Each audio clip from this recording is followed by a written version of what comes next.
Le président de la République était face aux députés ce mercredi pour présenter les grandes lignes de l'avant-projet de constitution devant consacrer l'avènement de la Troisième République. Dans ce 20h, vous entendrez Alassane Ouattara.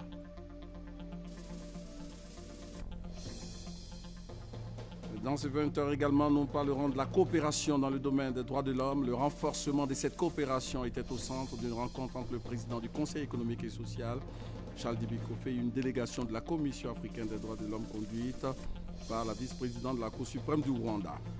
Joseph Kabila, président de la République démocratique du Congo, s'est exprimé publiquement pour la première fois sur la situation de son pays. C'était au cours d'un déplacement en Tanzanie.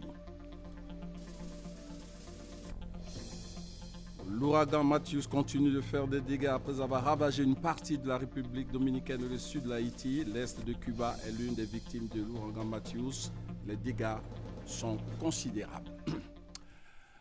Voilà pour les principaux titres de ce 20h. Bonsoir et bienvenue dans ce parcours de l'actualité ici en Côte d'Ivoire et à l'étranger. Commençons par l'Assemblée nationale, où le président Alassane Ouattara a présenté ce mercredi le projet de nouvelle constitution à l'Assemblée nationale. Et pour le président ivoirien, il s'agit de doter notre pays, la Côte d'Ivoire, d'un acte constitutionnel plus moderne, respectant les droits et devoirs des citoyens. Dans quelques instants, vous aurez le compte-rendu de Habiba Dambélé. Je signale que nous sommes avec Claude Saïd Soumaro, politologue, consultant, avec qui nous allons échanger sur les enjeux de cette nouvelle constitution. Mais pour l'instant, je vous invite à écouter les députés qui se sont prononcés juste avant l'adresse du président Alassane Ouattara. Nous avons eu l'occasion de discuter de ces réformes. Ces réformes, je le constate, ont été bien accueillies à l'Assemblée nationale. Et je pense que bientôt, la population aura son mot à dire. Je souhaite que le peuple adopte massivement ce nouveau projet de contrat social. Cette constitution est pour vraiment le développement de la Côte d'Ivoire et la paix, elle garantira la paix en Côte d'Ivoire. Le président vient de nous dire, de nous mettre au-dessus de nos petites divergences, de penser à ce pays qui est très prospère, dont l'hymne national nous édifie en la matière. La Côte d'Ivoire doit être reformatée et nous pensons que les dispositions qui sont à l'intérieur de cet avant-projet sont à la hauteur de l'ambition que le président de la République a pour ce pays. Le discours a été disséqué par le président Alassane Ouattara de fond en comble. Et il est ressorti que cet avant-projet de loi est une loi qui émane de la paix, de la cohésion et du développement. Nous espérons qu'à travers ce nouveau pacte social qu'il propose à la nation ivoirienne, que les Ivoiriens vont se retrouver. Cette nouvelle constitution, c'est pour les générations futures. C'est pourquoi lui-même il a préféré venir informer les élus que nous sommes. Le président de la République s'est fait accompagner par son aîné, ce qui prouve toute la densité du message qu'il avait à livrer à nous qui sommes donc les représentants de la nation. Par ce discours, par cet avant-projet de constitution, le président veut en fait nouer ce pacte social qui va donc consacrer l'avènement de la Troisième République. Le président nous a convaincus qu'il optait pour une Côte d'Ivoire moderne et une Côte d'Ivoire de paix, de stabilité. Il peut être certain que nous sommes maintenant convaincus et que nous serons en bataille pour le oui dans nos circonscriptions. Partout où nous irons. Le président a tenu un discours historique et pour paraphraser donc le président de l'Assemblée nationale, l'éléphant a bari et le peuple a compris. Le président de la République est en train de suivre la voie la plus démocratique qui puisse exister en venant déposer l'avant-projet de constitution devant les parlementaires. Nous sommes mis devant nos responsabilités et la nation entière nous regarde. Nous avons connu une décennie de crise et aujourd'hui le président de la République a bien compris l'exigence du peuple ivoirien. Et c'est en cela que le président de la République nous donne cet avant-projet de loi afin que nous ramenions la stabilité à la Côte d'Ivoire. Cet avant-projet de la Constitution garantit le droit humain à tous les Ivoiriens. Ensuite, ça garantit, ça va à l'encontre de toute forme de discrimination et surtout, ça garantit la promotion politique et professionnelle de la femme. Nous épousons sa vision, nous épousons ses orientations, nous épousons entièrement cette nouvel élan qu'il veut donner à notre nation. C'est un discours rassurant qui fait d'abord le bilan de toute sa gestion, qui a permis à la Côte d'Ivoire de faire un bond en avant. Et en plus de cela, la nouvelle constitution va permettre de parfaire ce qui n'allait pas. Le fait que le président de la République soit lui-même venu à l'Assemblée nationale présenter le projet nous réconforte. Et ça nous mettra à l'aise pour expliquer à nos populations le bien fondé de la Constitution. Aujourd'hui, les femmes sont protégées avec l'avant-projet de loi que le président de la République vient de nous présenter. Alors, il faut dire que toutes les femmes de Côte d'Ivoire, de par ma voix, sont déjà sur le terrain pour voter le oui, parce que déjà l'avant-projet de loi nous protège. Le Parlement va porter désormais 2 chambres. Cela permettra de regarder avec beaucoup plus d'intérêt l'examen des projets de loi.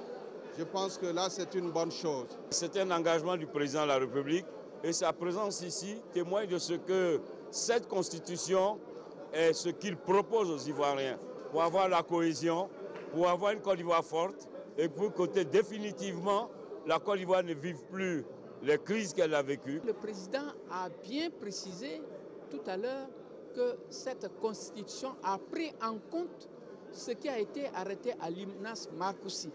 Donc ce n'est pas une invention d'Alassane Ouattara, c'est un ensemble arrêté depuis 2004 par tous les partenaires politiques, c'est-à-dire tous les fils ivoiriens.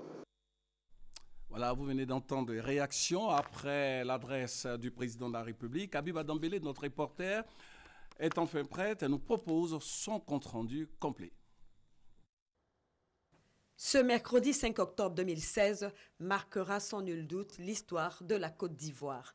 Les députés membres de la 2e législature, sous la 2e République, pour leur fin de mandat, ont l'honneur et la lourde tâche d'examiner l'avant-projet de loi portant nouvelle constitution et de décider si la Côte d'Ivoire doit, oui ou non, entrer dans la 3e République. Et l'honneur est encore plus grand pour ces parlementaires lorsque l'initiateur de cette nouvelle constitution, le président Alassane Ouattara, vient en personne leur présenter ce projet qui lui est cher. Un acte historique hautement salué par le président de cette institution, Soroki Bafori Guillaume. Monsieur le Président, vous incarnez au plus haut point la légitimité que peut seule conférer l'onction populaire. Monsieur le Président, assurément, la voix du peuple ne trompe pas. La voix du peuple ne se trompe pas.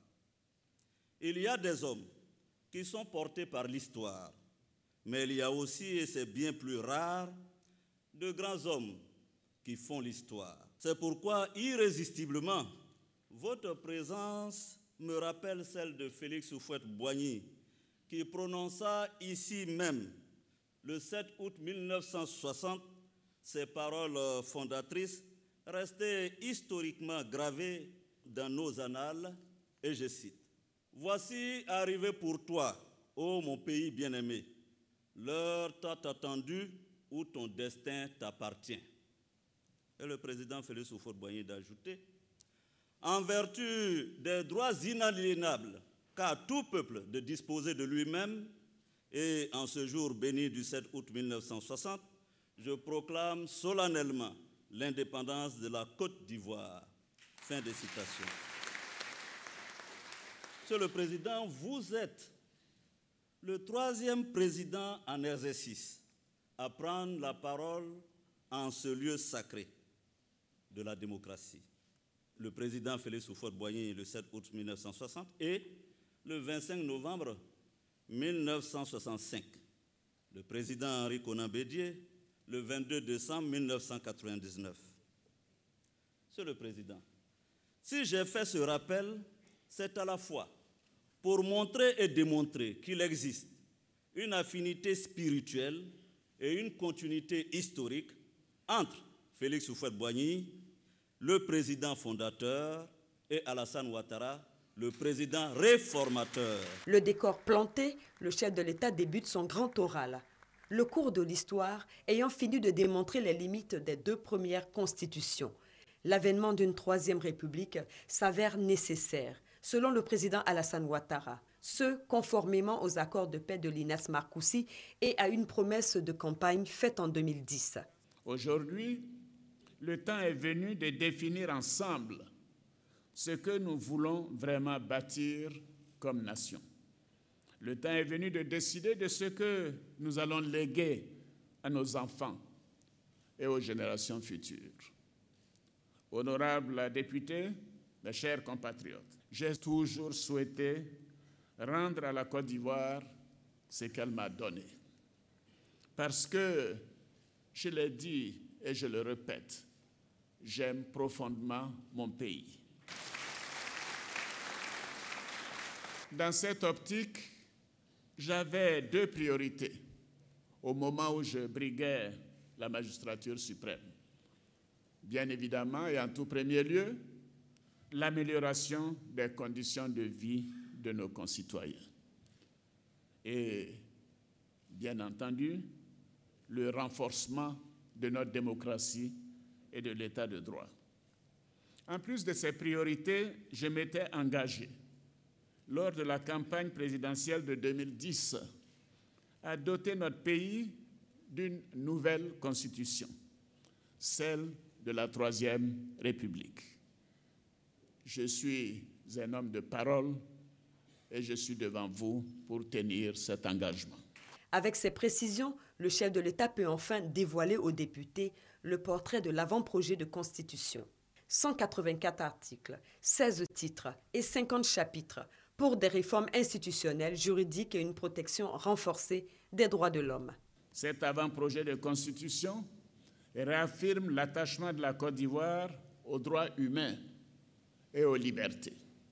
Il interdit avec une plus grande fermeté toute forme de discrimination fondée sur la race, le sexe, la religion ou l'ethnie. Il garantit le droit de chaque Ivoirien à un libre accès à la justice, à l'information et aux documents publics. Il constitutionnalise l'école obligatoire, l'interdiction du travail des enfants, la liberté de création artistique et littéraire et criminalise le déversement des déchets toxiques. Dans cet avant-projet de constitution, il est clairement établi que seul l'État, les collectivités publiques et les personnes physiques de nationalité ivoirienne peuvent accéder à la propriété foncière rurale et que les droits acquis sont garantis. Il prévoit la promotion, le développement et la protection des droits politiques de la femme. Au niveau institutionnel, cet avant-projet de constitution reprend intégralement les conditions d'éligibilité à la présidence de la République telles que convenues en 2003 par l'ensemble des acteurs politiques lors de la table ronde de Linas Markoussi. L'avant-projet prévoit aussi la création d'un poste de vice-président élu au suffrage universel direct, en même temps que le président de la République, et soumis aux mêmes conditions d'éligibilité. Le vice-président supplée le président de la République lorsqu'il est hors du territoire. Ses attributions lui sont dévolues par le chef de l'État, principalement dans les domaines relatifs à la souveraineté. En cas de vacance de la présidence de la République, le vice-président garantit la stabilité et la continuité du fonctionnement de l'exécutif d'une part et le respect du calendrier électoral d'autre part. L'objectif de cette réforme est qu'en cas de vacance du pouvoir, la succession se fasse dans la paix, car tout comme le président de la République, le vice-président sera élu directement par le peuple souverain. Afin d'offrir plus de visibilité politique, le calendrier de l'élection présidentielle est désormais constitutionnalisé. Le cycle électoral sera ainsi connu à l'avance par tous, avec des dates précises, afin qu'aucun report ou décalage ne puisse perturber la stabilité de notre nation. Le mandat du président de la République est de 5 ans, renouvelable une seule fois. Il en est de même pour le vice-président. Une autre réforme institutionnelle est celle de la création d'un Sénat. Désormais, le Parlement ivoirien sera composé de 2 chambres, l'Assemblée nationale et le Sénat. Mais, honorables députés, rassurez-vous, l'Assemblée nationale a la primauté et demeure la Chambre des représentants, tandis que le Sénat représentera les collectivités territoriales décentralisées et les Ivoiriens de l'étranger. Au plan judiciaire, cet avant-projet de constitution réaffirme et renforce l'indépendance du pouvoir judiciaire.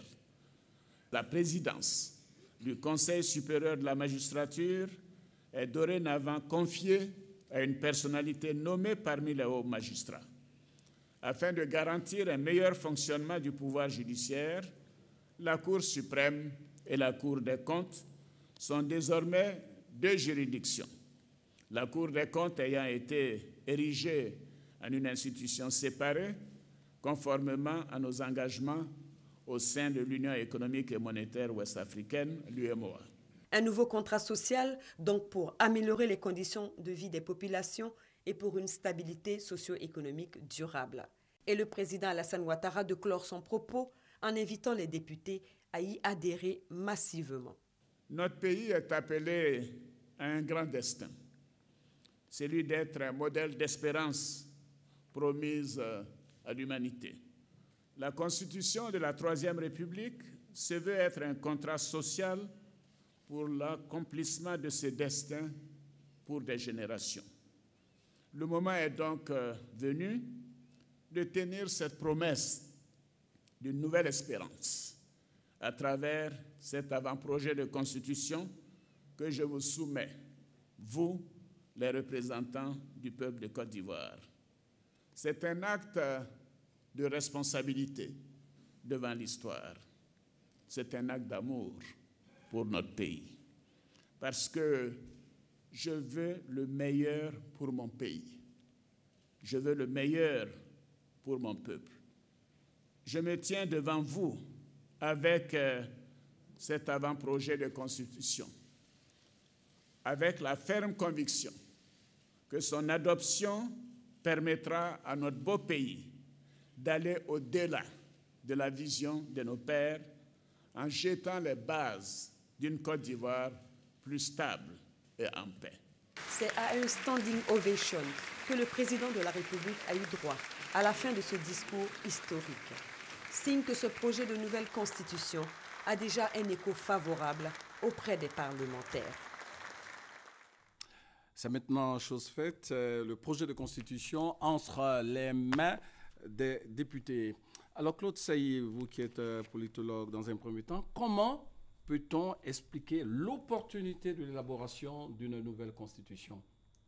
Alors, avant de répondre à votre question, permettez que je dise quelque chose qui est subjectif. Nous avons nous avons fait des analyses lors des visites du chef de l'État, lors des grands rassemblements qu'il a eus, lors de grandes opportunités. Mais aujourd'hui, à l'Assemblée nationale, il a parlé avec le cœur. Il attendait ce moment et j'invite tous les Ivoiriens à regarder cette bande, à regarder le film lorsqu'il le repassera. C'est quelqu'un de déterminé qui parlait parce que c'était un rendez-vous avec l'histoire de la Côte d'Ivoire, mais c'était un rendez-vous avec sa propre histoire lui-même. Ah oui. Donc, c'est avec le cœur qu'il a parlé, c'est avec la raison qu'il a parlé, et c'est vraiment le président de la République qui a une vision très claire pour la Côte d'Ivoire qui s'est exprimé. Alors, vous me posez la question de l'opportunité de l'élaboration de cette nouvelle constitution. Je pense que, en dehors de la cohue qui a lieu, regardez bien, vous verrez que lorsque le président se rend à l'Assemblée nationale, porter lui-même ce projet, s'adressant aux représentants du peuple, lorsqu'il s'adresse à eux, il s'adresse au peuple. Et l'opportunité de cette nouvelle constitution nous permettra d'extirper les gènes, conflits gènes qui ont longtemps causé des torts à notre pays.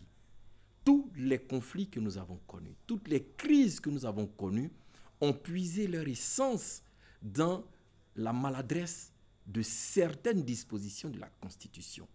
Il était important que, à l'orée de ce deuxième mandat, il puisse rétablir les choses et permettre à la Côte d'Ivoire d'aller de l'avant. Regardez, la force de cette Constitution, c'est son préambule.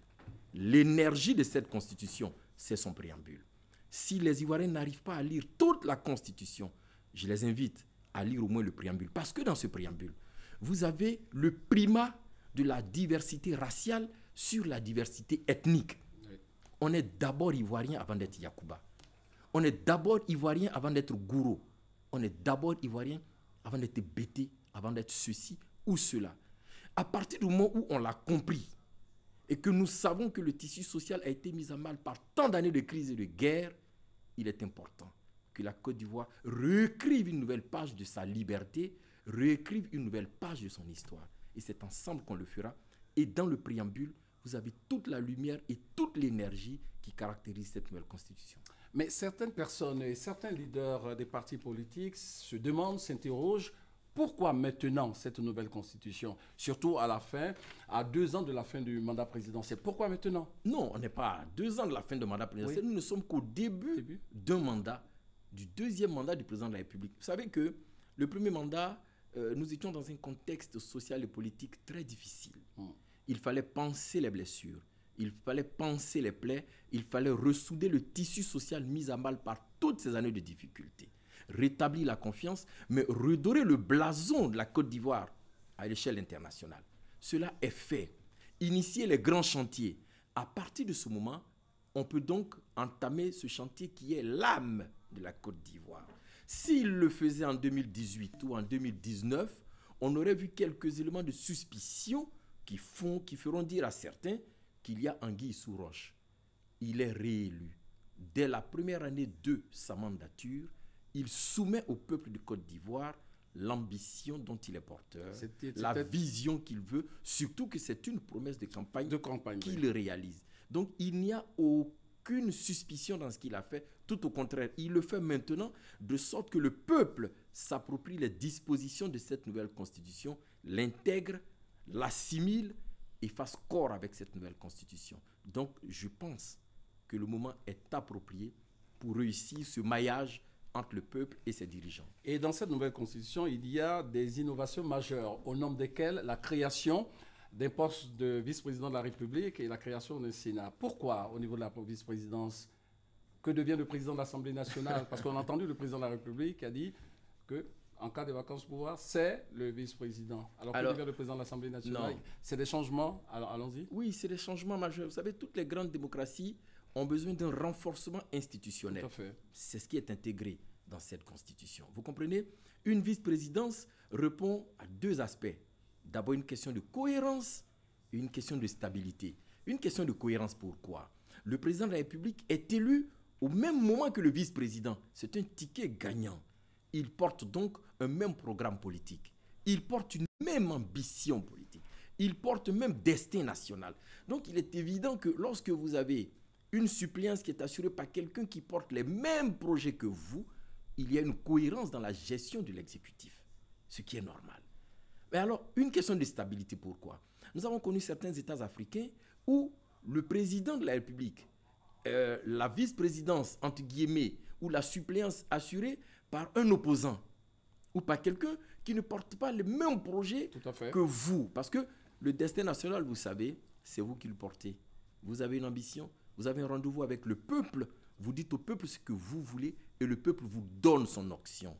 Quand vous le faites avec quelqu'un qui a partagé l'écriture de votre programme de gouvernement, cela est plus facile et cela crée une forme de stabilité. Donc cohérence et stabilité. La vice-présidence n'est pas un élément en trop pour renforcer le pouvoir exécutif. Non, c'est juste fait pour apporter une clarté dans la démarche de l'exercice de la gestion du pouvoir exécutif. Et puis le Sénat. Ouais, le Sénat. Et puis le Sénat. Mais des élus ou des personnes qui seront désignées? Non, le Sénat, j'invite encore les Ivoiriens à lire rien que le préambule. Si on a une difficulté de lecture, lisons simplement le préambule de cette constitution. Le Sénat, les sénateurs seront élus au suffrage universel, mais indirect. Au suffrage indirect. Vous voyez? Et c'est une forme de renforcement de nos institutions qui viendra justement renforcer leur pouvoir législatif. Parce que, pour une fois, nous aurons 2 chambres. Une avec les élus du peuple, l'Assemblée nationale, et une autre qui intégrera toute la dimension des collectivités territoriales en donnant un sens fort et profond à la politique de décentralisation. À partir de ce moment-là, nous comprendrons que nous avons des richesses locales à développer, à améliorer, à présenter et faire en sorte que ces richesses locales soient intégrées dans la gouvernance que nous voulons. C'est extraordinaire, c'est formidable. 2 chambres bicamérales, c'est cela un peu, c'est cela qui fait la nouveauté. Vous savez, tout à l'heure quand vous parliez de la nouvelle constitution, nous avons tiré, je pense, les leçons des années de crise que nous avons connues. Si bien que dans le préambule, il est mentionné fortement que l'État condamne tout acte de prise de pouvoir par les armes. Il est mentionné dans le préambule. Tout notre acquis aux principes fondamentaux contemporains, la laïcité, la bonne gouvernance, mais surtout la préservation du climat et la sauvegarde de notre patrimoine culturel. Vous savez, quand vous avez tout cela, loin des bruits, loin de la cohue, lisez-le et vous comprendrez que la Côte d'Ivoire est en train de réécrire des pages de sa liberté et de sa marche vers le progrès. Alors, qu'est-ce qui explique cette opposition au niveau de l'alliance de l'opposition qui avait prévu un sit-in hier? Non. Alors que s'est-il passé? Non. Et la beauté d'un État, c'est aussi la possibilité que des personnes s'opposent à ce que nous disons parce que ce n'est pas une vue univoque. C'est bien. L'essentiel est de le faire dans les principes démocratiques et surtout que la Côte d'Ivoire revient de très loin. Il est important que le tissu social là soit préservé. Il est normal que l'opposition s'oppose à cela. C'est vrai.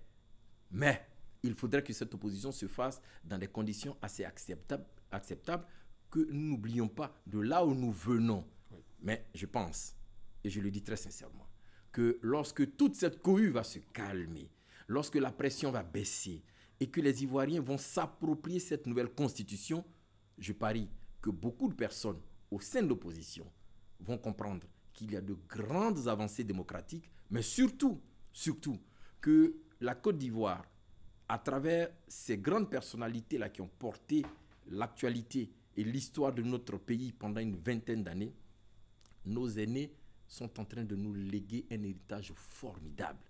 Tracer les sillons de la Côte d'Ivoire de demain, c'est ce qu'Alassane Ouattara est en train de faire.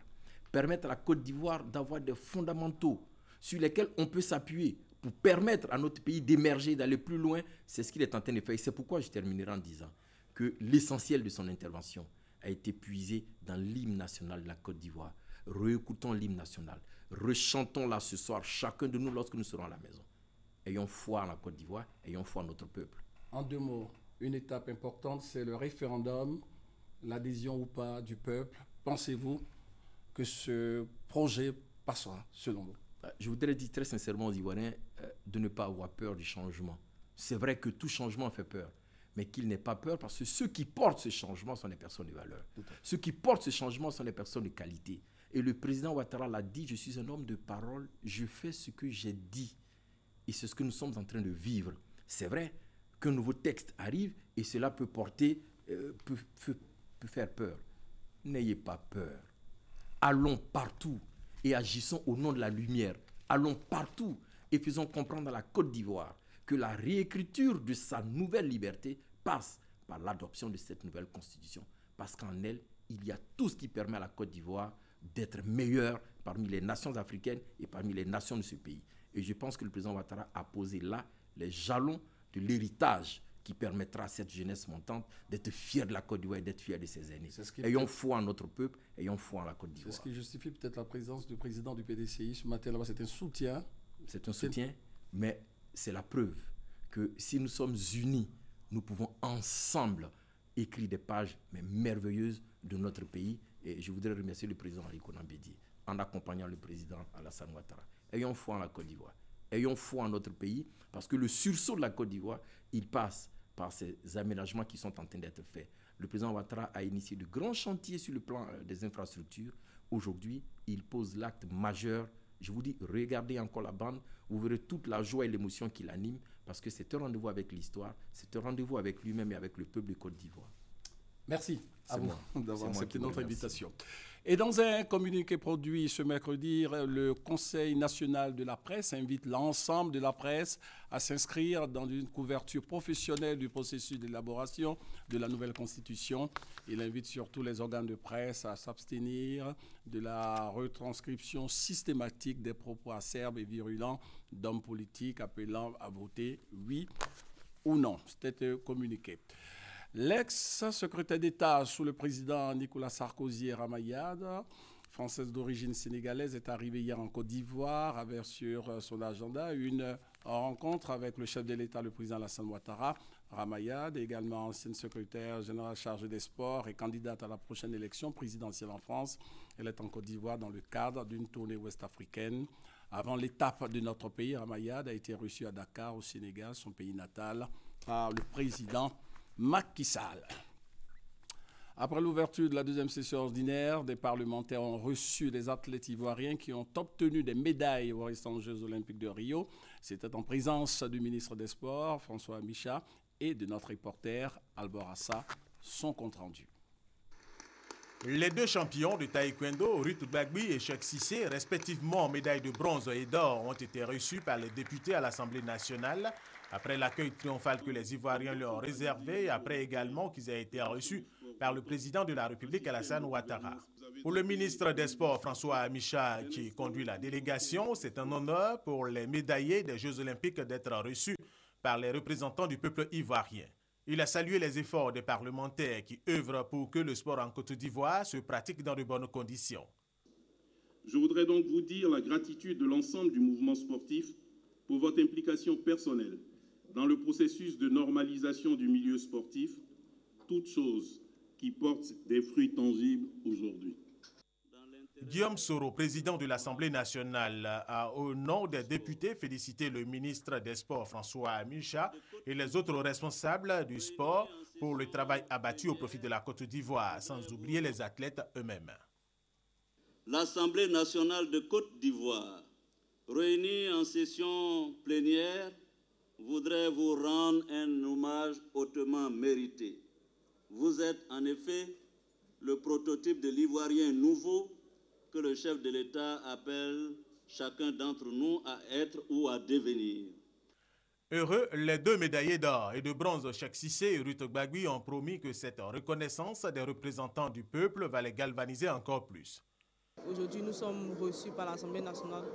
Nous sommes très honorés. Je peux seulement dire merci à tous les députés. La seule chose que je peux retenir dans ça, c'est cet engouement-là, c'est cette force-là, après toute cette réception-là, cette force qu'on aura pour envoyer davantage de lauriers pour la Côte d'Ivoire. Un présent a ensuite été remis par les responsables du taekwondo au président de l'Assemblée nationale, Guillaume Soro. Il a été fait à titre honorifique ceinture noire, 7e dan de taekwondo. Les deux médaillés olympiques que vous venez de voir et puis la première dame de Côte d'Ivoire, Dominique Ouattara, seront reçus le vendredi prochain à Kwapékou, dans le département de Gagnoa. En attendant l'arrivée de la délégation, eh bien, les populations de cette localité se préparent tout simplement le témoignage de Thérèse Tapé-Yoboué. De nombreux travaux de voirie avec élargissement des rues du village, élagage de la voie centrale Gagnoa-Ouragayo, ainsi que des caniveaux, réfection du centre culturel de Kwapékou. Ce sont autant de travaux menés pour préparer l'arrivée de la première dame, Mme Dominique Ouattara, à Kwapékou. Pour les populations, il s'agit d'un moment que tous attendent avec impatience et pour lequel ils se disent prêts. On attend précisément l'arrivée de la bonne dame. C'est notre mais on l'attend. Sérieusement, on l'attend. Kwapékou est prêt pour recevoir la première dame et les médaillés aussi. On est content de recevoir les médaillés, surtout notre petite sœur. On est prêt pour les recevoir. Vraiment, je remercie tous les gens qui doivent les accompagner au village à Kwapékou. Le maire de Ouragayo, dont dépend Kwapékou, prépare également l'événement. Toute la population de Ouragayo est heureuse et contente de recevoir nos enfants accompagnés de la première dame. Alors, Ensemble, nous voulons leur réserver un accueil triomphal afin de lancer un message fort à notre jeunesse, leur montrer que derrière l'effort, derrière le travail, il y a toujours la réussite. Le village de Papekou est situé à 3 km de Ouragayo. Ce sont les populations de ces deux localités qui attendent avec joie la première dame ainsi que les deux médaillés olympiques, Gbagbi Ruth, fille de Papekou, et Cheikh Salah Junior, fils de Gagnoua. Le président du Conseil économique et social, Charles Dibi Kofi, a échangé donc avec une délégation de la Commission africaine des droits de l'homme, conduite par la vice-présidente de la Cour suprême du Rwanda, et au centre des échanges, la coopération dans le domaine des droits de l'homme entre la Côte d'Ivoire et le Rwanda. Voilà. Merci donc à la réalisation. Et le président de la République démocratique du Congo, Joseph Kabila, s'est exprimé publiquement pour la première fois sur les violences meurtrières du 19 septembre dernier à Kinshasa. C'était au cours d'un déplacement à Dar es Salaam, la capitale tanzanienne. Joseph Kabila a également évoqué les élections à venir dans son pays. L'opposition accuse donc Joseph Kabila de vouloir repousser l'organisation de la présidentielle pour se maintenir au pouvoir au-delà de son deuxième et dernier mandat. L'ouragan Matthews, qui a déjà ravagé une partie de la République dominicaine et le sud d'Haïti, continue de faire des dégâts. Ce mercredi, des blocs de pierre projetés sur les routes par l'ouragan dans les localités dans l'est de Cuba. Les dégâts sont tout simplement considérables. Rappelons ce qui constitue donc la une de l'actualité. Le président Alassane Ouattara a présenté ce mercredi le projet de nouvelle constitution à l'Assemblée nationale pour le chef de l'État. Il s'agit de doter notre pays, la Côte d'Ivoire, d'un acte constitutionnel plus moderne, respectant les droits et devoirs des citoyens. C'est la fin de ce 20h. Merci à vous de l'avoir suivi. Prochain rendez-vous à 23h parce que la roue de l'actualité continue de tourner. Bonsoir.